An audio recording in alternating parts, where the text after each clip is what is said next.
Tuся. How many? How many rounds? One? Two? Yes. No. Harisho. Harisho? Harisho. Есть, пока. He speaks English? No. Very good. Туся, сядь, пожалуйста, иди.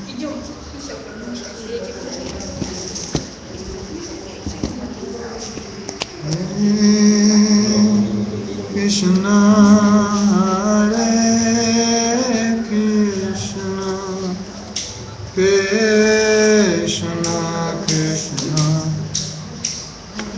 Hare Hare. Like this.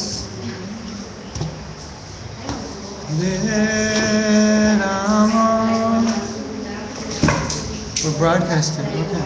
Hare Rama, Rama Rama, Hare Hare. More is better. More lights are better.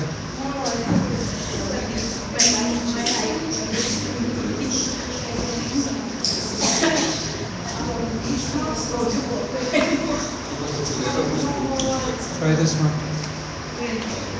No, that you need another cup, otherwise it sleeps in your hand. I'm expert. I'm expert. This is dangerous, this is too much. It's like a wine tasting. Yeah, this is. After this, you can't drive anymore. Oh, this one has lemon.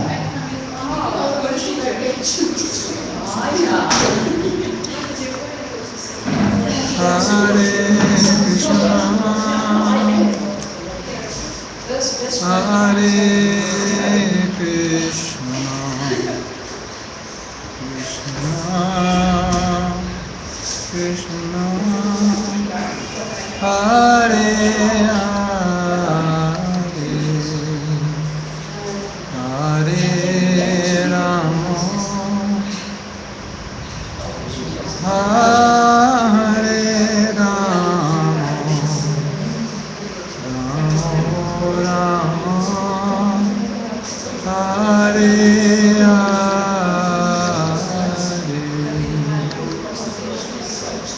Hare Krishna, Hare Krishna, Krishna Krishna, Hare Rama, Hare Rama,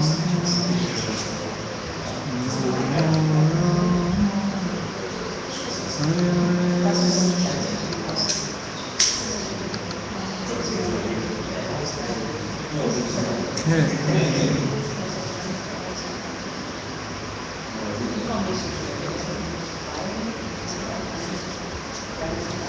Om Jnanatimirandasya Jnananjana Shalakaya Chaksurum Militam Yena Tasmai Shri Gurave Namaha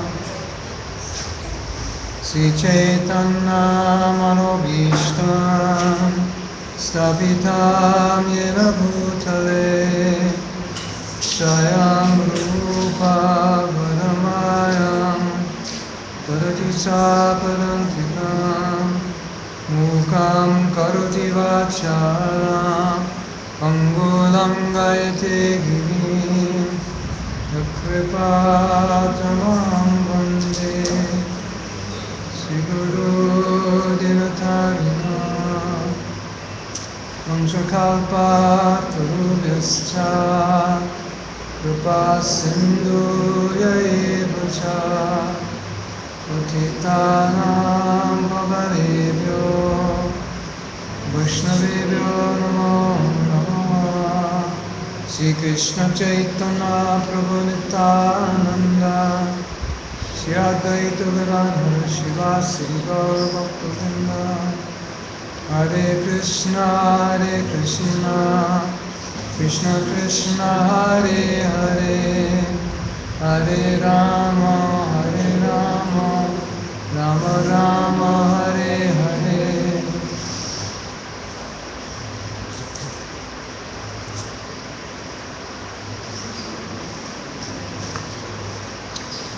There's something I didn't speak about yesterday that I've spoken a little bit about previously, but I wanted to speak now because it's relevant.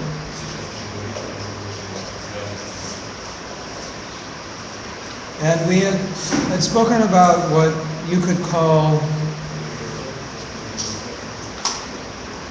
a kind of unhealthy dependency. Because we always teach that we should be dependent on Guru and Krishna. But as you know, anything good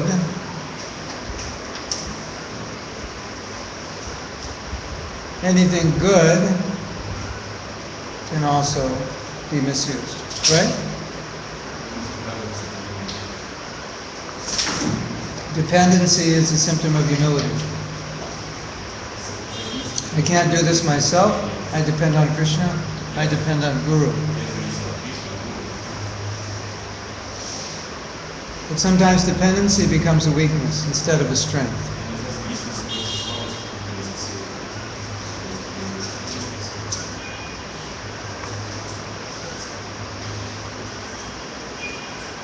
In the proper understanding of dependency, it's empowering. And in the improper understanding, it's debilitating because it's like I can't stand up unless I'm holding on to somebody's hand.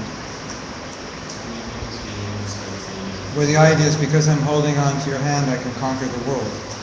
That's the proper understanding of dependency. That I am empowered to do many wonderful things. But the other side is I can't do anything unless I'm holding on. So, where dependency can become a weakness is where we become very dependent on others to inspire us.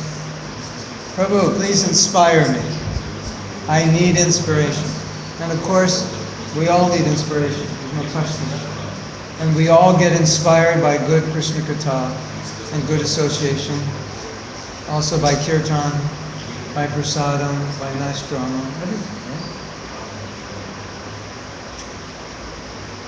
But if you come to the point that you're like a balloon or like a ball with a hole in it, that you get inspired and it doesn't last, then that would be an unhealthy situation.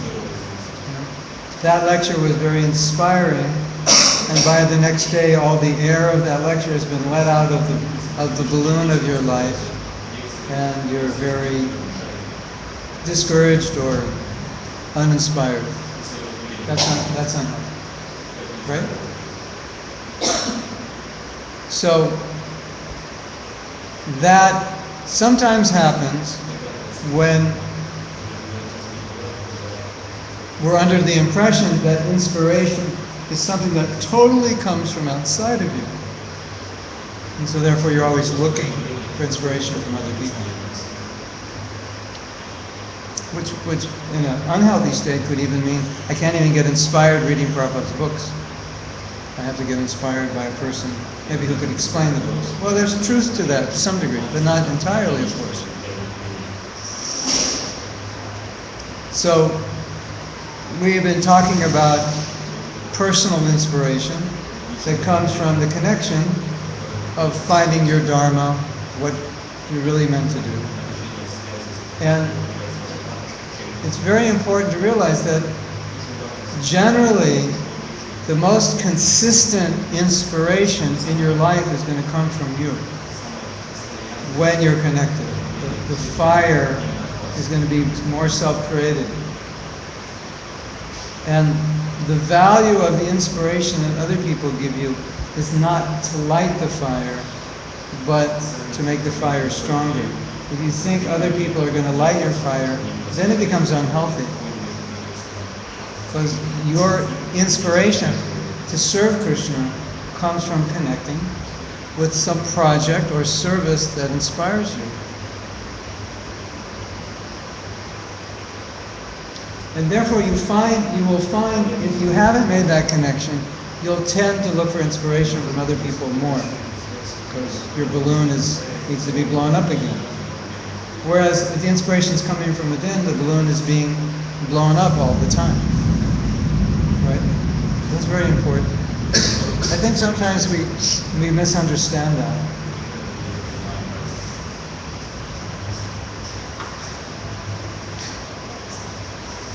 So the greatest inspiration to serve, this is the winner today, the lemon sugar candy. This has come in a close second place in the sugar juice tasting contest. But I think we can distribute this just to protect me from drinking too much. So if anybody wants any, we can pass it around.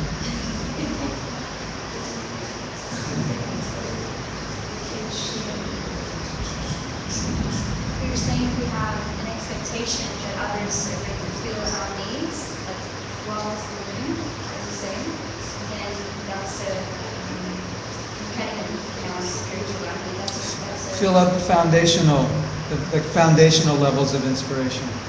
what do you mean by foundation? Because you have no foundation. They can if for example I directed you to a service that inspired you, then you have the foundation. Then I helped you create the foundation. But if every day you would come to me and say, I need inspiration, that means you're without an inspirational foundation. So that means you're not connected to who you are, how you can contribute in inspiring service.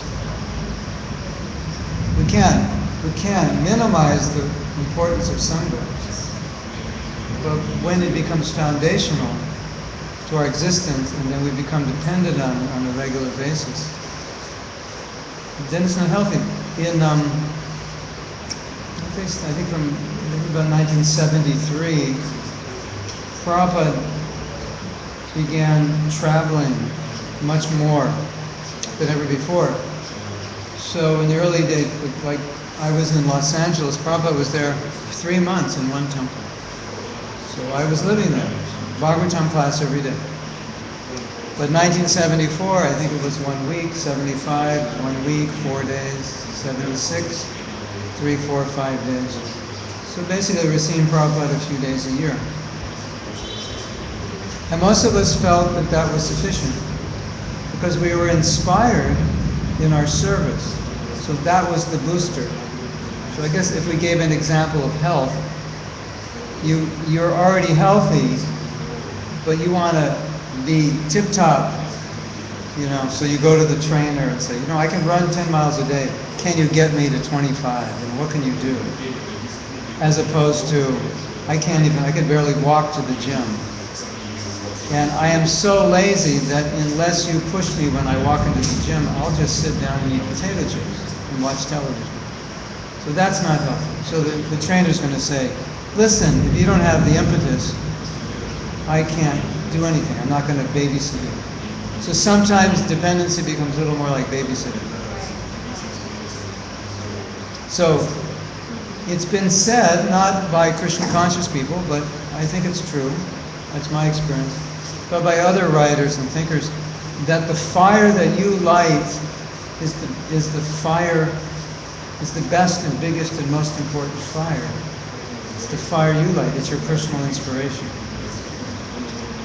And nobody can light that fire for you. They can fan it. They can direct you to it. They can inspire you to light it. They can inspire you to make it bigger.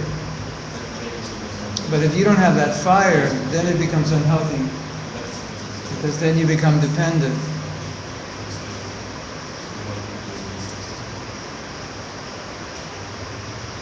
In an unhealthy way. A lot of our dependence is we're acting and we're saying, Krishna, please help me. It's genuine humility. It's not a weakness. It's not a psychological weakness or any kind of artificial dependency. It's actually a strength. And that humility is allowing us to get the mercy. So it's very active. This is a very important principle. That the greatest inspiration, the greatest inspirer of ourselves is us. We are the greatest inspiration for ourselves. And when you are inspired in your service, you can work all day. And no one has to push you. Sometimes you may experience, you get up very early because you have so much service and you're very inspired. And I was saying in the first class that I think one of the ways to know you're not in the right service is you get easily discouraged. You're more aware of obstacles. Because when you're inspired in your service, you don't really notice the obstacles because you're focused on the goal. Just like if you want to come to India, sometimes there's obstacles. Getting the right plane at the right place, at the right time, getting accommodation, finding someone to go with you, someone to stay with you. But you're focused on India.